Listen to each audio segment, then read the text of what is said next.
What's up, everybody? Hello, hello, hello. I know we took a week off last week, a little bit of spring cleaning, but thank you so much for joining us here on the Atlanta Sports Special. Today is a weird, wacky episode because I recorded one half thinking Kenny was going to be able to record, but he was not able to record it all this week, so it's just me. The reason for that is going to be in there in the middle of the podcast as well, so no spoilers right now. But today we have the Hawks, who are just unbelievable right now. I mean, on fire. And the Braves starting off well too, and the Falcons being mid as usual.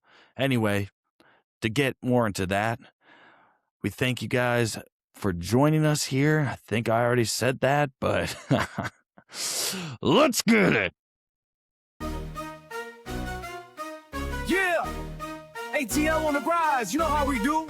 Beach tree dreams, dirty birds flying through. From the gridiron to the diamond, courts to the pitch. We reppin' ATL sports, every team, every niche. ATL, where the flames ignite. From Truist Park to the bins at night. Dreams take flight, Hawks soar high. United we stand, reaching for the sky. What's up, everybody? Due to some scheduling differences, Kenny and I are going to have to record separately this week.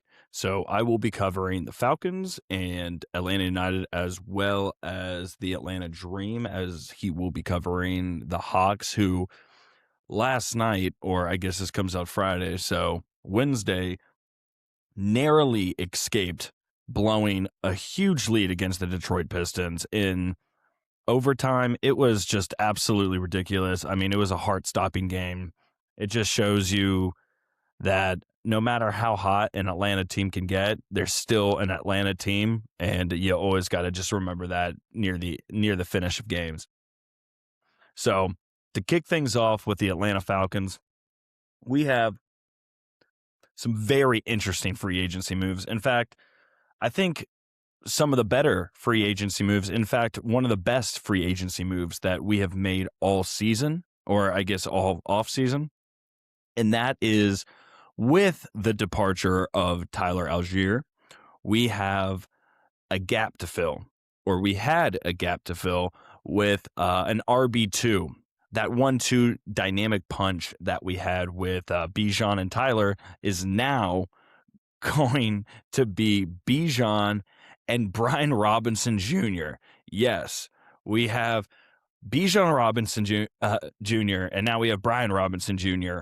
both on the same team, which anybody listening to this or watching this, please, if you don't know anything about this signing and if you have your doubts and have questions, go look at this man's highlight tape. This man was drafted by the Washington Commanders, had an outstanding, first couple years there, was looking great. They decided to move on with him. They thought they had better options, and they didn't want to pick up his contract for after his rookie contract, that is.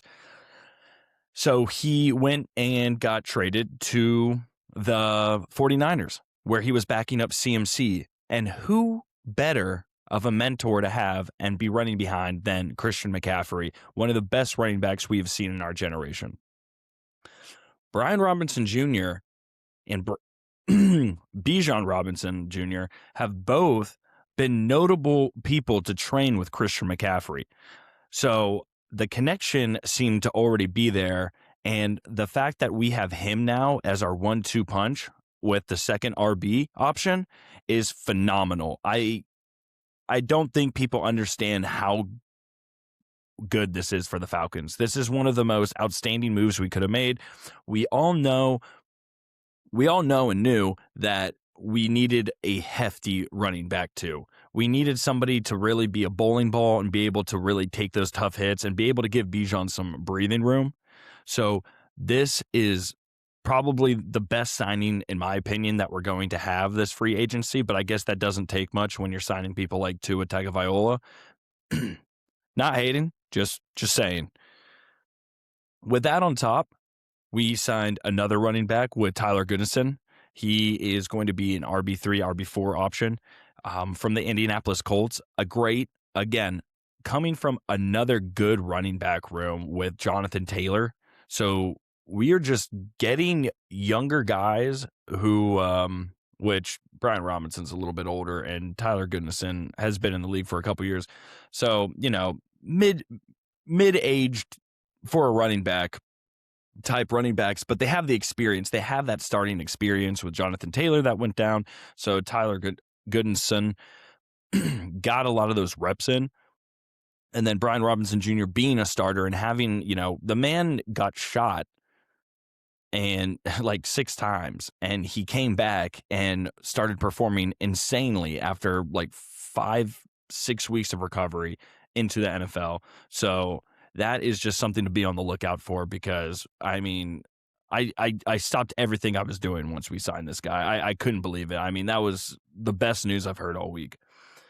On the weirder side of things, not only do we have 2, what some would say, broken quarterbacks with Michael Penix and his knees and Tua Tagovailoa with his head, but we have signed a veteran into our locker room that has been in the league since I was in high school. That being said, things are just getting weirder we might have the weirdest quarterback room in the entire NFL, with now signing as our QB3 Trevor Siemian. If you don't know Trevor Siemian, I believe he started his career on the Broncos, had been with the Jets for a little bit. He's honestly bounced around the league a decent bit through his career. I believe he's been in the league for about 10 years now, if not a little bit longer. Again, I'm like neutral chaos when it comes to this signing, because he's never really panned out anywhere. He's been a great quarterback. I guess he's been a great backup quarterback in the situations that he's had to be put into. Didn't do too much, didn't make any real noise when he was a starter. So that being said, our quarterback room is the clear competition between Tua and Michael Penix, and then a third string backup of Trevor Siemian, and God forbid they put him in that competition too. And if there is a real world where we are sitting at the beginning of the season and there is a real possibility that Trevor Siemian is the starting quarterback over Tua and or Michael Penix, the Falcons might be in a lot more trouble than I thought. But I'm trying to stay positive. We're trying to stay good. We're trying to really be on the right path here. That Brian Robinson Jr. really gave me faith in this new front office that we had. Seems like Matt Ryan is really trying to put some things together. Ian Cunningham, however, has been giving some press interviews that have just kind of made me a little iffy and questioning on what he's deciding to do. But it does seem like, with all said and done, he is really trying to focus, with the draft coming up in the next month, on going for defensive players. And not to mention, we got Sidney Brown from the Philadelphia Eagles, who was a stud over there. He was killing it. We gave, I think, like our 5th and 6th round pick for him or something like that, which is totally acceptable. I believe he was on a contract year. Philly didn't want to pay him, so we went ahead and got him. And you know what? He's a great cornerback. Last year he had a phenomenal, like 98-yard pick 6. So we're getting the depth there, and I think depth has always been an issue that the Falcons have always struggled with, because once our starters have been out, it's a clear nosedive into how we decide to do in the game.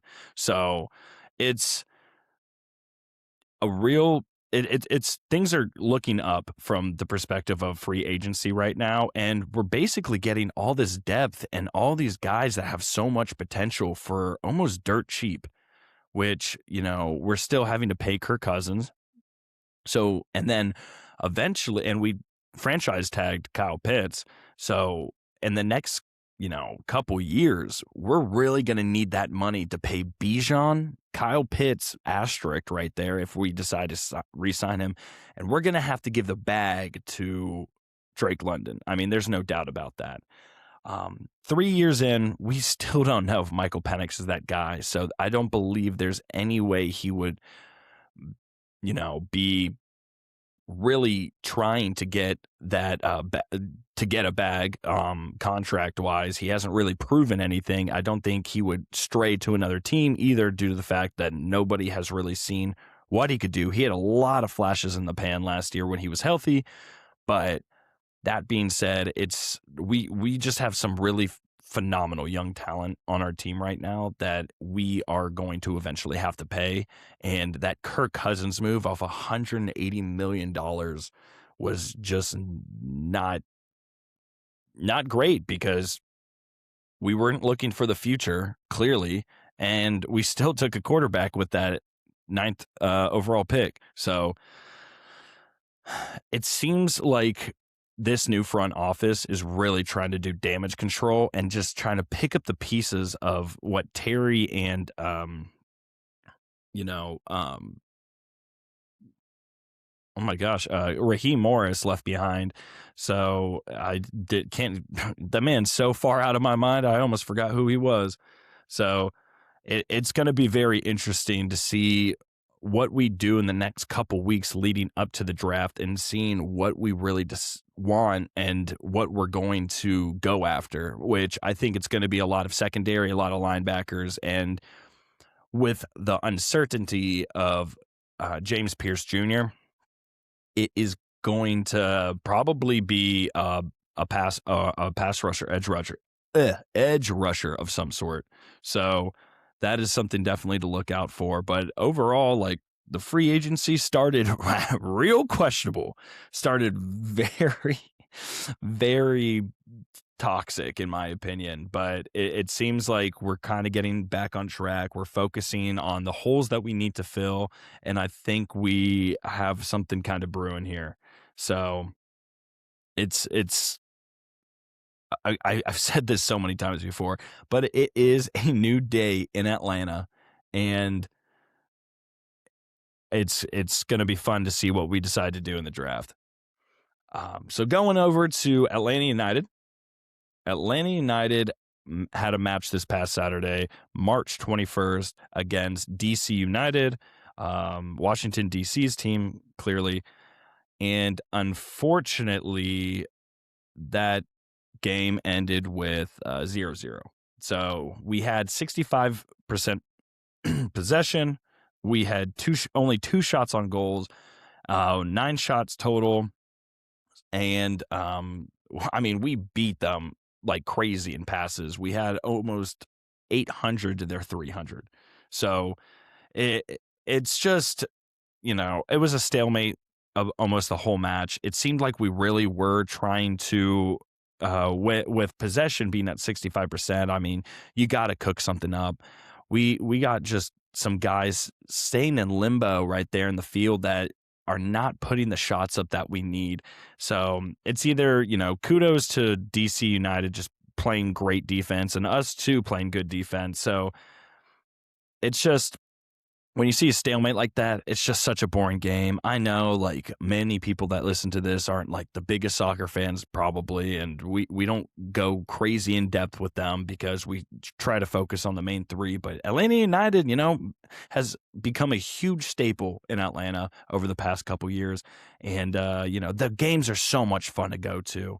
But, I've been to a lot of soccer games in my life, and I will say seeing just a 0-0 is, going to a game that ends in a tie is just a drinking game. It's just you go there to drink, you go root on the boys, and you just have fun. You bring a crowd with you. It's always a good time. It's never a bad time. There is some news with the Atlanta Dream as the season ramps up to start this May.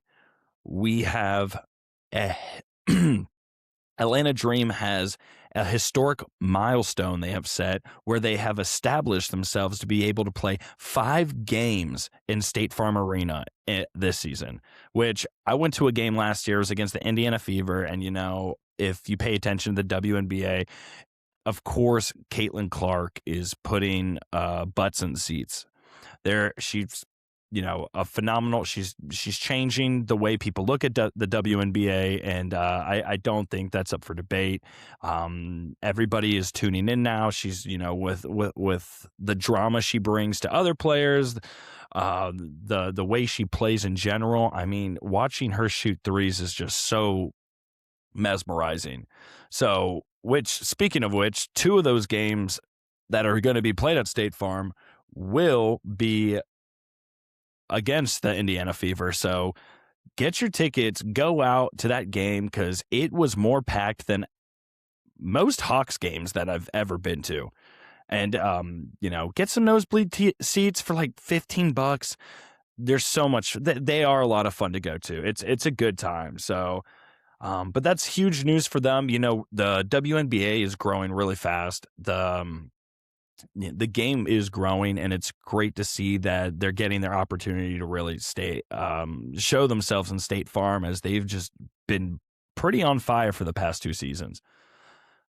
But yeah, I guess that's all the updates I kind of have with those 3 teams. I'm going to kick it to Kenny, or depending on how we decide to edit this, he's going to record before and talk about the Hawks and baseball. But I'll go ahead and sign us off right here. A shorter podcast this week, just some scheduling issues. But at the end of the day, we really appreciate you guys listening. It's fun to do this. It's just cool to speak to y'all on the internet and hear your opinions on things. So that being said, whether you flew here or you grew here, we appreciate having you guys, and thank you so much for listening. Hey, everybody. Thank you so much for listening to that first part. I know I was supposed to transition to Kenny right here. However, the delay on the episode, or the recording, I guess, this week, and not having an episode last week, he's been in and out of the hospital. Kenny is having his second child, or I should say, now that I'm recording this, his second child has been born. So everybody, if you can, comment on the video, comment on our Instagram. If you're listening, whatever that might be, congratulate the man. He is now officially a girl dad, and he's going to be a hell of a one at that. Kenny is literally one of the most inspirational people I know of what it is to be a good man. And he's going to be him and his wife are terrific people, and I wish them nothing but love, and it's awesome. However, going into that, I will say, I guess, yeah, so it's just me on the podcast. So I will go ahead and cover the Hawks. And since that last recording I had of the snippet that you just listened to me, some more Falcons news, a couple different things, just 2 things to really touch on. And I'll be talking about the Braves, as they have begun the season and have been hot. So first, I'll just go ahead and touch up with the Falcons here. That 2 things. The Falcons have new jerseys. I've been in group chats with my friends, other fans all morning about it, and there's 2 consensus here. People think there's 2 different opinions here. That people think I have no taste, I have no swag, I got no drip. And they're just saying that I'm a hater on the uniforms because I don't understand how clean they are. That, in my opinion, is hurtful, because I'd like to think I got some decent style and I got some pretty cool clothes. And I know ball. If you are looking, I just look at these new jerseys that we have. They are just kind of Temu ripoffs of the Bucks jerseys or the Cardinals jerseys, in my opinion, especially the red and the white one. The obviously red white, black are, the Falcons colors. But just looking at these jerseys, it really, it wasn't worth all the hype. It wasn't worth making a huge reveal for everything. And they're like, oh, the white one's so clean. The red one's clean with the light. Dude, it's just like a different font of the exact same Bucks jerseys. Go look and compare them, or like the Texans, like Color Rush back in the day. Like it's, I don't know. I just think we see it something similar to these jerseys in the league already. And the fact that the Falcons, are already a team that gets made fun of a lot, and now we're just looking like little bro compared to the Bucks. I hate to be such a pessimist on, the New Jerseys. Do I think they're clean? Yes, I think they look great. Are they swaggy? Sure. But we just look like everybody else. Also, it's not a huge thing. Some people won't even realize it, but in my opinion, it's irking me, and it's ruining my brain, is that we went with gray face masks instead of black on a black matte helmet. Make it make sense. We have the gray with the red jersey just doesn't, like, it looks awful. It looks like the Bucks again. It just, I'm not okay. So I guess that's one thing. That's the first thing about the Falcons that I just have to say, because I'm just not a fan of it. I know I'm a hater. You can say whatever you want, yada yada yada. But seriously, it is just, it's not for me. I don't know. Give me your opinions. Anybody that, listens to this, please feel free to reach out. Tell me I'm an idiot. Tell me I have no swag. Tell me I don't know ball. But that's just, we're like running out of ink on somebody else's jersey is what it looks like. But in other news, Kirk Cousins has been off the team for a couple weeks. And he has officially, how does he keep getting away with this? Kirk Cousins officially today has signed a 5-year, $172 million contract with the Las Vegas Raiders. I believe $80 million of it is guaranteed. 2 years, $80 million club option, regardless. That is just a preposterous amount of potential money to make for somebody who is 36, 20 Achilles, 37 maybe, has showed nothing but regress in his past couple years of playing, as, some sparks here and there, but ultimately has steadily declined downhill. And he has the best agent of all time. That agent needs to be the agent for every single quarterback, running back, wide receiver, any player that's in the NFL. Like, go reach out. I don't know who this agent is, but this guy is wheeling and dealing money for his clients. He needs to go teach a class on this, of just how to manipulate organizations, because that's all he's done. You know what, Kirk Cousins, good for you. Get the bag. On the Falcons' last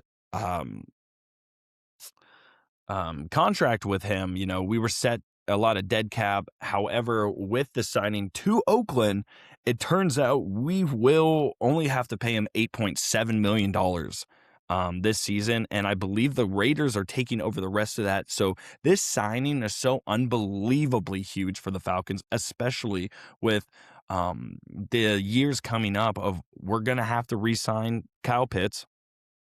He's on, his 5th-year option. We're gonna have, there's no doubt in my mind, we got to sign Bijan Robinson, right? He's slowly but surely becoming an icon of this city, a bigger icon than I can, like, he's him and Drake London. Have to pay Drake London too. Those two guys alone right now, just from the work that we've seen in such a short amount of time that they've been with the Falcons, the amount of love this city has for them and the popularity that they are growing within the NFL in general is levels of, like, Julio Jones, Roddy White. Like, these guys are going to be in the Ring of Honor one day if we keep them. And we got to keep them, because without them, our team, I couldn't imagine what our team even looks like without these two guys as of right now. Like Kyle Pitts, my opinion, I like the guy. He definitely showed some more breakout this past year. He's still not blocking as much as they would want a big body like him, but he's catching, he's running his routes almost flawlessly. He's looking great. It's just the fact that we really, um, he's a weapon, sure, but we're not. I don't know. Our coaches haven't been great the past couple years, so we're not utilizing him properly.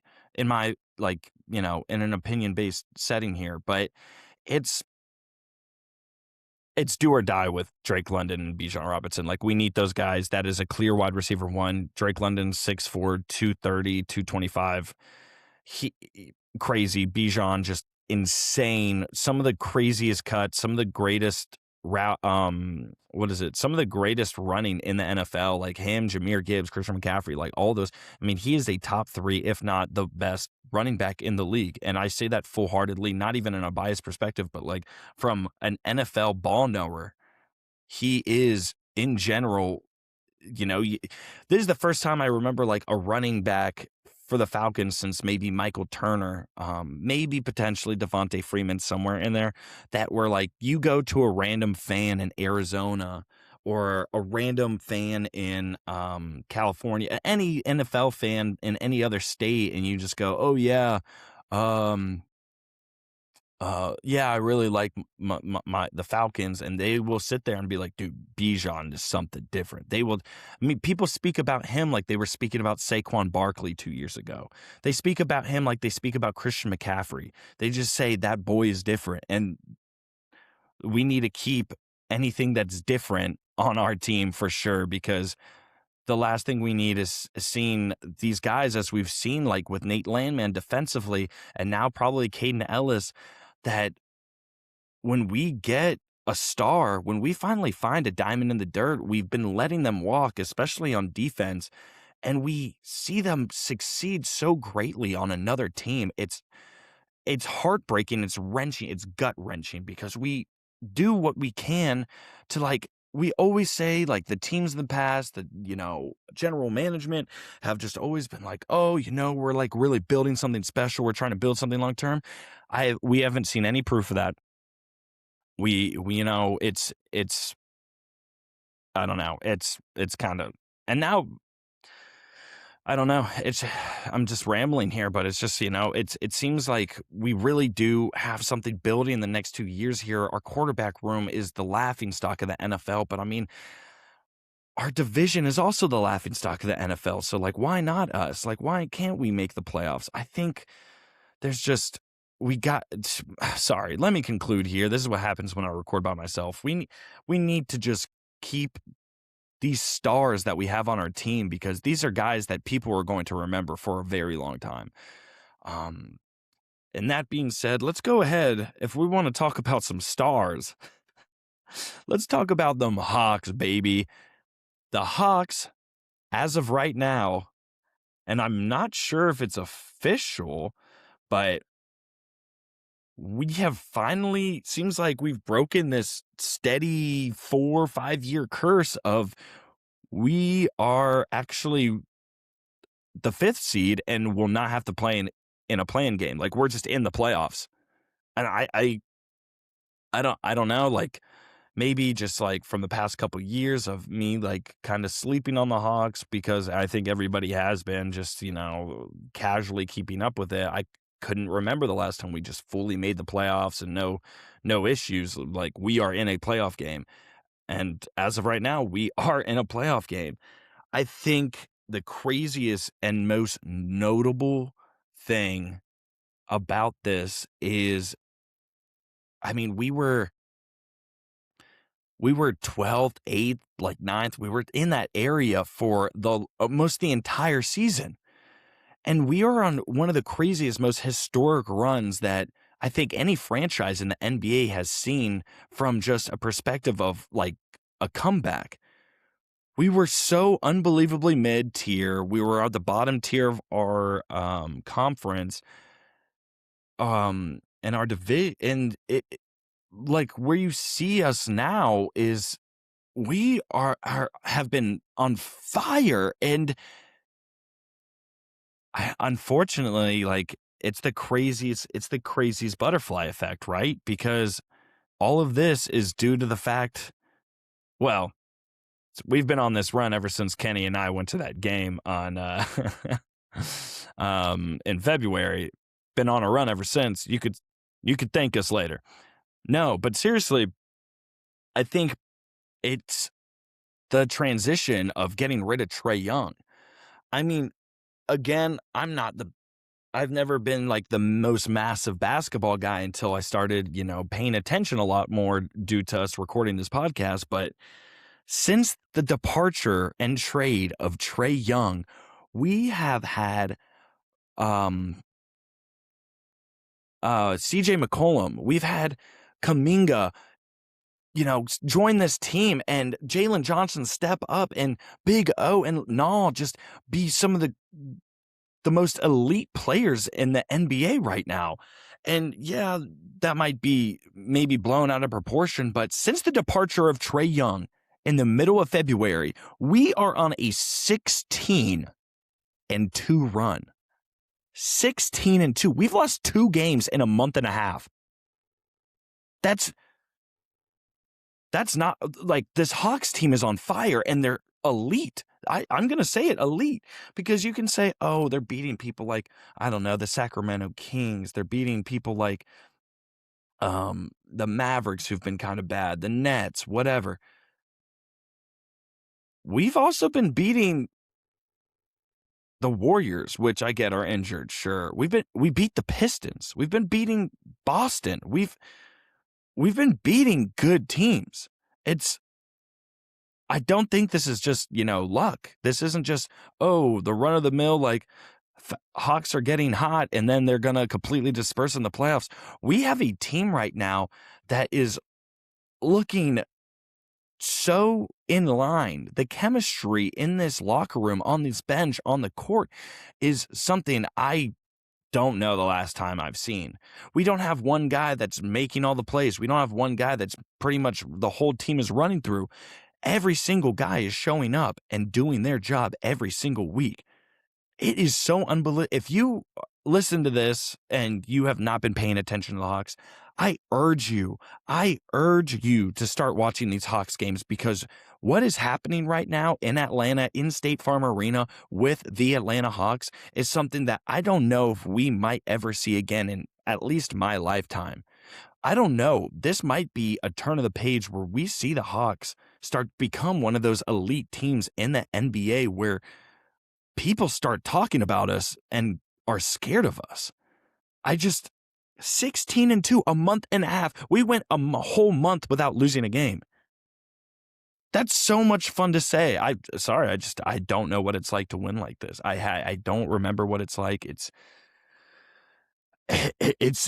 insane. So the Hawks, well, come playoff season, we're gonna have to keep talking about the Hawks, because we're gonna be in the playoffs, and I hope we can make a deep run. And who knows, man? Who really knows? It's exciting. It truly is a new day in the A to be a Hawks fan. But yeah, so a transition to, just keep speaking positive here, is the Braves have started baseball. They've started last Friday, and things, you want to talk about another hot team? The Hawks and the Braves are making sports fun again just in time for the summer. The Braves are 4-2, beating the Royals in a series of beating them 2-1. And then in that current setting, or the current, as of yesterday, we finished the series with Athletics, beating them 2-1 as well. So and we aren't, when we're throwing our best guys out there, first of all, the bats are hot. The bats are looking great right now. But, there's also the off days. You can't, every game can't be a sweep. So that being said, you got to rest pitchers. You got to do what you got to do. And, we're losing games like 4-1, or against Athletic, it was 5-2. On the other end, though, from those wins that we're having. I mean, our first game, first time opening day in Truist Park. It's been open for 9 years. Truist Park's been open for 9 years. It's our first opening day home game in that time period. Braves win 6-0. What do they do the next day? Come back out and win 6-2. And then this week, the series with the Athletic, they come out, beat the Athletic 4-0. Next game, 5-2. Next game, 5-1. They beat them. Do a 2-1 there. We have the Arizona Diamondbacks coming up this weekend, followed with the Angels. So, the Diamondbacks have kind of been getting good. They've been so wishy-washy the past couple years, but it's so early, but to tell also in baseball of like who's a good team, who's a bad team. Drake Baldwin, dude. Let me see which game it was. I probably should have looked this up before. He had, I believe, 2 home runs in a game, or was it 2-run home runs? Sorry, my bad. But I mean, young guy, second year. Acuna coming off the win with Venezuela. The bats are hot. It's. I mean, again, I guess like even if it was 3-3 right now in our series, like it's a lot better than 0-7 we started off last year. So again, if you're listening to this, it's summertime. Go grab a beer. Go grab a hot dog. Go out with the family. Go out with your friends. Take a girl on a date. Go to a Braves game. It's just so much fun. Who doesn't like a classic, good Braves game? Or just a baseball game in general. But the Braves, man, that stadium, ever since it was built, truly special. Won a World Series in the past couple years. Go out there. Show support. A lot of fans have fell off from last year, but I really do think there's a crazy chance we make a good run this year. We're a scary team when we are healthy. Key word there, got to stay healthy. But yeah, the sun is shining. The Hawks and Braves are good at the same time. Hasn't been like that since like 2021. It's awesome, man. Again, I'd like to thank you guys so much for keeping up with us. Reach out to the page. Congratulate Kenny if you're listening to his new baby daughter. And thank you guys again so much for listening. Whether you flew here or you grew here, we appreciate having you guys. And with these Hawks on fire, you best believe, baby. Yeah! ATL on the rise, you know how we do. Beach tree dreams, dirty birds flying through. From the gridiron to the diamond, courts to the pitch. We reppin' ATL sports, every team, every niche. ATL, where the flames ignite. From Truist Park to the bins at night. Dreams take flight, Hawks soar high. United we stand, reaching for the sky.